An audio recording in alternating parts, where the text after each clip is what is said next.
Hi and welcome to part 2 of an INFJ's take on an INFP. In part 1 I talked about the fact that the INFP are great listeners. I probably should point out that that does depend on what they're listening to. If the content is very meaningful and I guess is of a deep nature, and if it also connects with the INFP's belief system or a cause that they're fighting for or working on, they'll probably be very open to listening for long periods of time. However, if it's more of a sort of a superficial nature, or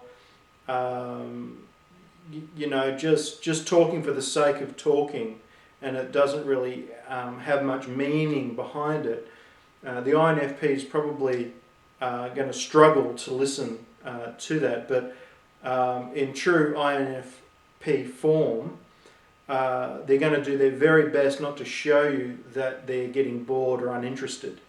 In some respects, that's like just a no-no to actually show another person that they're not interested or are struggling to hear it.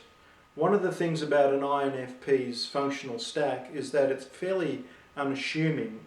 It's quite laid back. It's very non-threatening, non-confrontational. And I think some personality types might consider that weakness and seek to maybe try and manipulate and control the INFP, or at least feel like they can because of the unassuming functional stack. But I think that's a misconception, a misunderstanding. The INFP have got a very, very strong inner structure, and I think provided that's not threatened in any way or being compromised, I think an INFP by and large can remain quite comfortable with people trying to or appearing to be being manipulative in some ways. When an INFP might have an issue with this is when their values or belief systems are being threatened or being pushed. That's when they'll probably come out, and you'll know that you've upset them and that they're going to reinforce that boundaries. For the INFP, they use their FI dominant function to shape their worldviews and their values,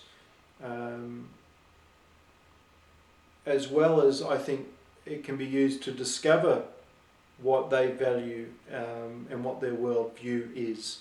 In that, if they find themselves in a certain situation that causes a very strong internal feeling reaction, and if they don't know why that is, by sitting with that, they may actually discover something that they value or discover a new aspect of their worldview by examining what has caused that feeling on their inside. And of course they can use their NE auxiliary function to do that. They can look at what was going on around me, what was I noticing, what was happening around me that caused me to feel that way, and it might lead to quite a valuable discovery in regards to what they believe or what they find is important and what they value. INFPs can be loners or sort of wanderers on the earth. Because they're quite individualistic, they don't need a heap of people around them. And I think my sense is there will be some INFPs that are quite comfortable with that, and there's probably some that really desire to feel more a part of. I think one of the tensions to that, one of the complications to it, for some INFPs is they want to be a part of, but they don't want to conform. And a lot of becoming a part of something requires a certain amount of conformity. And I think that really grates on an INFP.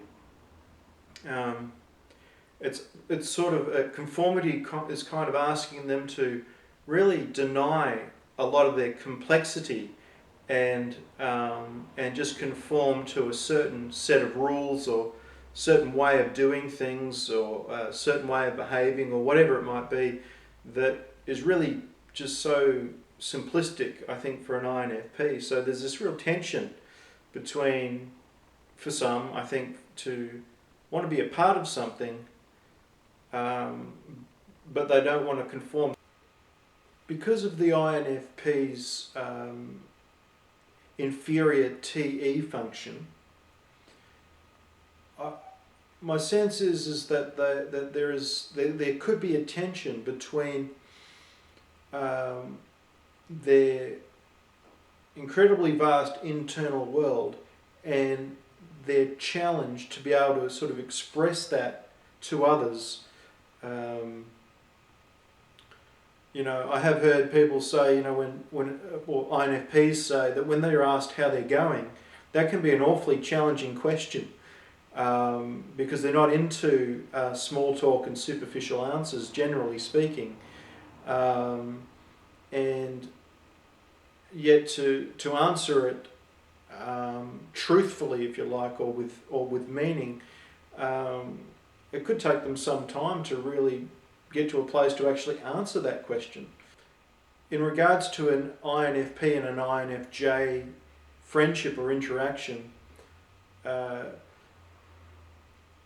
that combination could be quite helpful in that if the INFP is struggling, they might be able to share a little bit about what's going on. Because of their TE inferior function, they might not be able to share too much, but the INFJ can intuitively pick up feeling, tie some of those, what the INFP is saying, tie some of those things together and almost offer sort of a summary, but more a reflection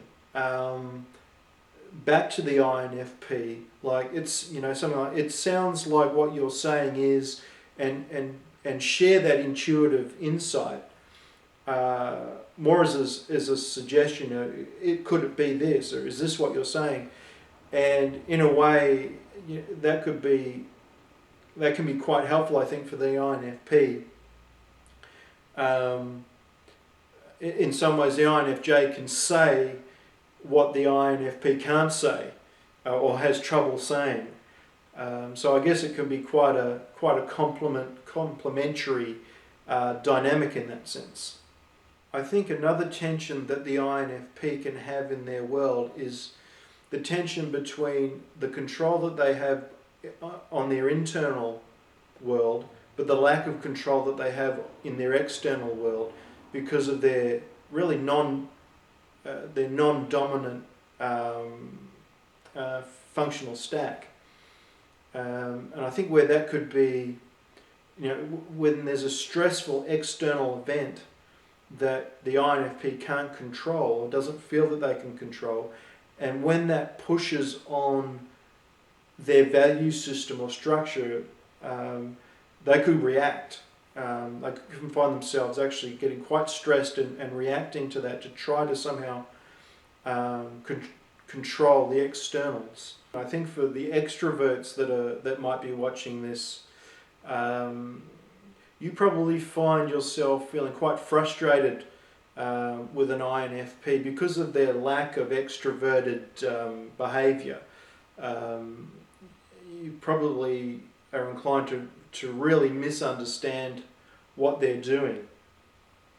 And I think for a lot of extroverts, I guess depending on their type, the strategy to try to engage with an INFP is probably going to backfire in the sense that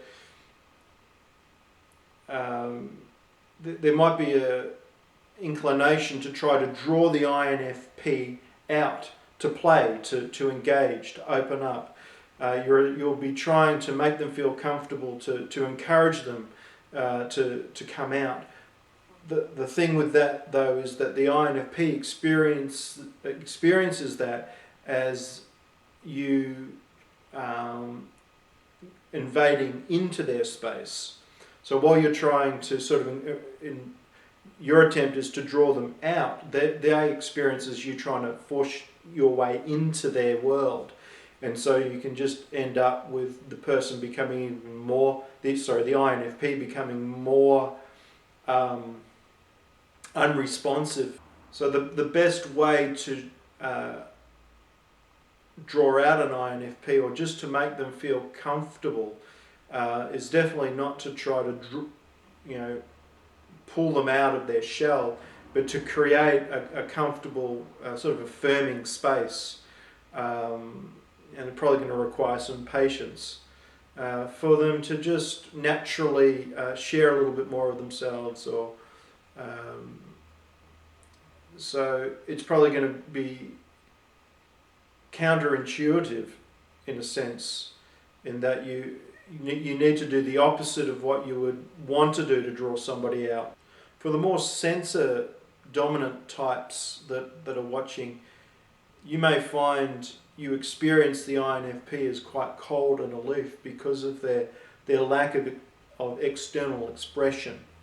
And it's probably important to point out that that's a misunderstanding, because what's not being shown on the outside is very much going on the inside. But being a more sensor type, it's really hard to pick those things up. Whereas someone with more an intuitive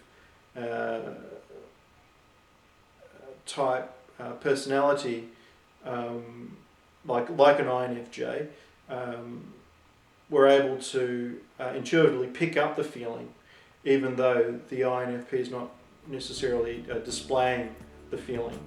Thanks for watching part 2 of an INFJ's take on INFPs. If you've found the video helpful, I'd appreciate it if you'd like the video below and share any thoughts or comments that you might have, and feel free to subscribe to the channel.